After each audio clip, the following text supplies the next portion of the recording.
Hello and welcome to Ula Tea Leaf Readings. My name is Lenor and tonight I'm going to be reading your tea leaves. This is a horoscope for Cancer. If Cancer is your solar, lunar, ascendant / rising sign, then this is a message for you. All right, let's get started. And so right on the outside here, we have what looks like a 2 and a 6. These are the little pieces that are hanging out here. So we have the number 26, it seems like. And our card tonight is, the Wheel of Fortune. So we have some kind of big decision making going on. We also have, a real sense of, things changing, right? Just kind of like, all of a sudden, like life is a whirlwind, right? There is some change occurring. Okay, so if you have not subscribed yet, please think about doing that. You can hit that little button. It'll let you know when the next readings are coming out. It's free to subscribe. Now, we also have,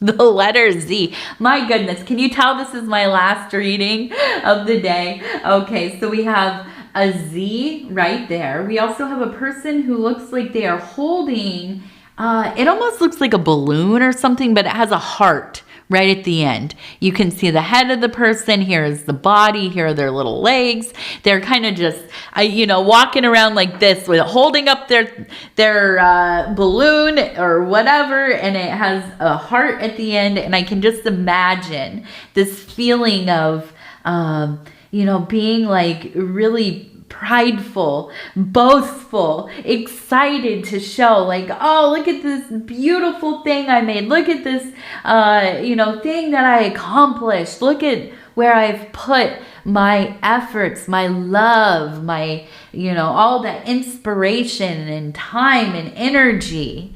And here it is, and I feel like there's an excitement. I feel like you are excited to show the world, to, and for yourself to have completed something that maybe you really do feel so good about.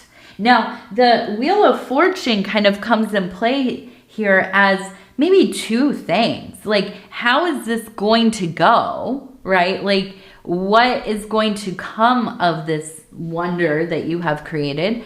And also, what is next? What is coming after that, right? If you, as a human being who's ever worked on anything, right,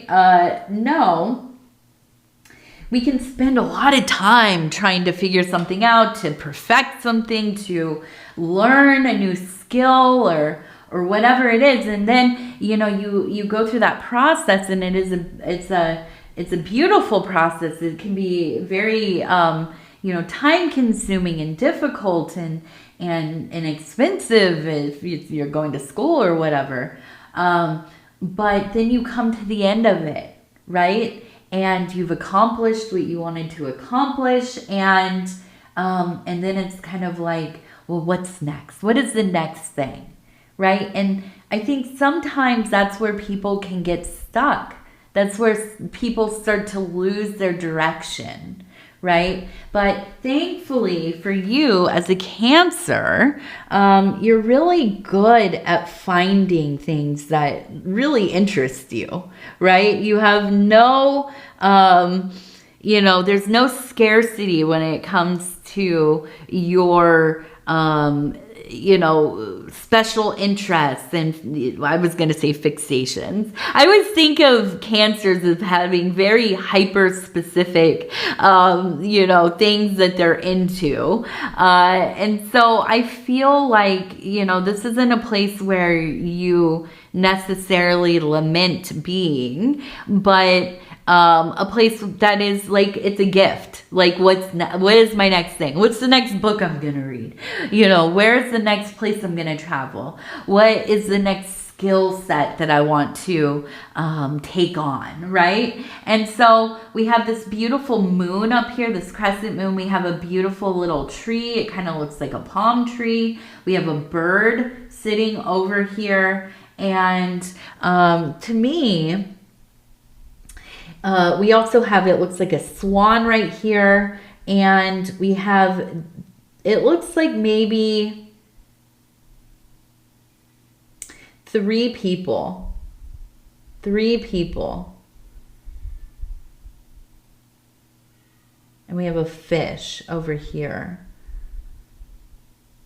So I kind of almost feel like there's 3 people maybe going for the same thing. The fish represents money, resources, okay?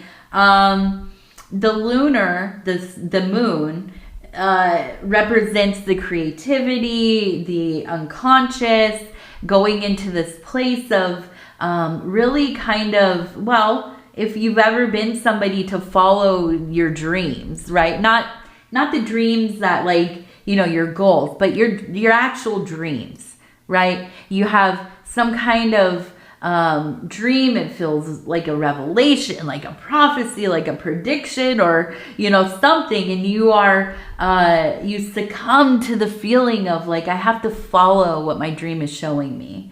Like maybe you dreamed about a place you've been before and you think, oh, I got to go there. I'm going to go there. I'm going to see if there's something there for me to see. So a little bit of magical thinking, right? But I feel like this is a really beautiful way to kind of find your next creative endeavor, your next innovative endeavor. I think that you are somebody who really does look for the signs in life. You look for the universe talking to you. And I think that that's a beautiful thing. I wish that I could always operate that way. I try to as much as I can. But I absolutely, with how watery and lunar you all are, Cancer, you absolutely are just tuned in to the universe in that way, into the ebb and flow of things. And I can see you really like coming to a place where having a little bit of competition, I think, really maybe actually will motivate you, where I think that on the surface, like directly, you're not very competitive, right? I don't see you as being somebody who like really like was into team sports, right? But indirectly, like maybe other people in your field or, coworkers or whatever, you notice what they're doing. You notice their stats. You notice how they move, how efficient they are, what they get done, what they don't get, well, all that. And so I could see you being really motivated by these 2 other people who are going for maybe the same job or the same, maybe you're trying to get on a team or something and you want that position. I see this being something that actually will really work in your favor. Okay. Now let's take a look over here. We have a large M on this one. We have a large M. Now we have a letter N over here. So M and N seem like important letters some way. Now we also have, I feel like, a really youthful energy kind of hanging around. Maybe you will have a visitor, maybe a grandchild, nephew, niece, something. Now we also have, it looks like the sparrow. So I feel you, and we have the razor. So I feel like there's almost kind of a cutoff coming here. Some kind of situation where somebody who is younger, and I think this is that youthful energy, somebody who is younger than you going through something with somebody else that you know. So I almost am wondering if this is like, you know, like your nephew or your niece, and you have this sibling, and there's something going on between the two, and it has led you to feel like maybe you need to cut off the sibling, right? The younger person doesn't seem to be at fault, but there seems to be a lot of conflict here. Acting just outrageously, out of pocket. It just seems almost to like the point where you just can't even understand, like, how could you treat your kid like that? Or what the heck is going on here? Like, what, you know, not, and I don't know that you've had a good relationship to begin with, but I think this is kind of like, okay, this validates these like uncomfortable feelings that I've had, you know, and it could be the parenting style. It could be, I mean, the way that they talk to them. That's what I keep getting in my mind, is like, it almost feels like this is like, you can hear them like berating them, or, you know, whatever it is. And I feel like you are usually a person that's like, I don't get involved. This is not my business. I'm not overstepping. You know, I'm not going to tell somebody how to raise their kids. You know what I mean? But then it just, sometimes it's too much, you know, and I don't know that you're going to get involved that directly, but I see you kind of being like, this is not behavior that I can support, and I'm not here for it. And I'm, you know, I could see you very much being in support of the younger person, but this other aspect, not okay. I don't think that you're alone either. I feel like this is something within the family. People have noticed it. I see a lot of anxiety, a lot of like raised voices. That's it. I cannot emphasize how much it feels like there's this energy of like just anger, saying things you shouldn't, not you, them. Just not being able to like hold on to like their centering, their grounding. I almost wonder if it's kind of like this might have to do with addiction. If you've ever known somebody who gets mean, like when they drink, for instance, it almost kind of feels like that. But this could also be medical, maybe, you know, where somebody's personality, their inhibition is not there anymore. They just say whatever, you know, and it could seem almost like, are you drinking? Like, what is going on? Like, what are you talking about? You know, but then come to find out it's something to do with like medication, or, you know, they're having some kind of neurological thing, or even, I mean, heck, your blood sugars. Now, I'm not diabetic, but I keep a real close eye on it because it runs in both sides of my family. And I do know, though, this about myself, although I'm not diabetic,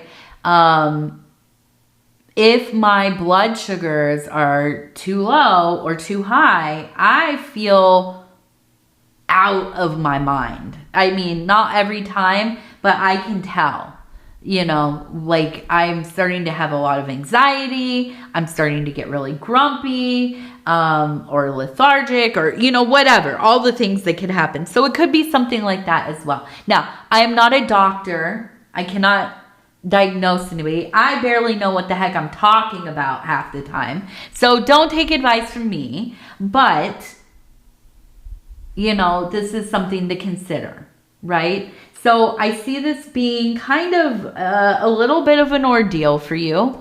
I'm not going to lie. It seems like very uncomfortable, but you know, I think that this is something that has been coming for a while. right? It's not some new thing. It's, you know, you've had these feelings for a while, okay? Now they're just being kind of confirmed, okay? So I'm just going to go ahead. We're going to do like 3 cards from the Oracle of the Radiant Sun. I just kind of want to see what this next little period of time is going to be like. And I'm just going to flip through. We're going to stop where it feels right. It says choice. Okay, so you have a choice to make here. You have an inheritance. Okay, so some kind of inheritance coming around.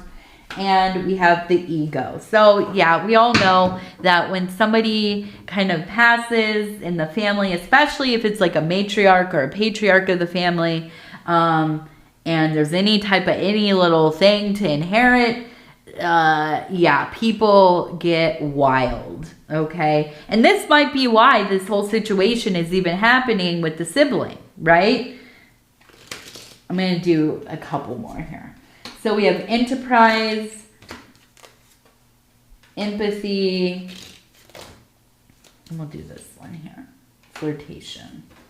Okay, so I feel like in this situation, you're gonna make the best of things, right? You're gonna keep focused on what the work at hand, the task at hand. I also feel like you do have a lot of empathy, even if you hide it well, right? Even if you hide it well. And I think you have a soft spot for your sibling who is maybe acting ridiculous. And maybe you do have to cut them off. Maybe you do have to have those big walls and boundaries with them. But I do feel like, you know, there's still love there. There's still care there. It doesn't have to be forever, right? That you are not cool with them. But I do think that it's something where you need to like step back a little bit because it feels like it is affecting you quite a bit. Now we have flirtation. I don't know what that's about, but it does feel like you have a bit of flirtation going on in your life somewhere. Right? And maybe this is your little sprinkle of fairy dust that keeps you going. Now, we're going to do our 3 lucky numbers. Okay, we have 85, which is my birth year. My husband's also a Cancer. So, honey, I am your lucky number. Oh, gosh. I need a drink here. A little bit of something to get my mouth from being dry. Okay, we have 54, 85, 54, and number 20. Number 20. All right, and let's finish off with our inner child oracle cards. I'm just going to flip through. I'm going to stop where it feels right. And it says, 39, you are wanted. You are wanted. There is a home waiting within. There is a home waiting within. Okay, Cancer, I'm going to tell you I love you because I do. And I thank you so much for spending this time with me. It is always such an honor to be able to bring these messages to you. And if you would be so kind as to like the video, it really does help the channel. And if you have not subscribed yet, please think about doing that. You can hit that little bell. It'll let you know when the next readings are coming out. It is free to subscribe. Also, if you want to leave a comment, please do. I love hearing from each and every one of you. I read them all. And other than that, again, I love you. I love you. I love you. Take care of yourself. We'll talk in a few days. Good night.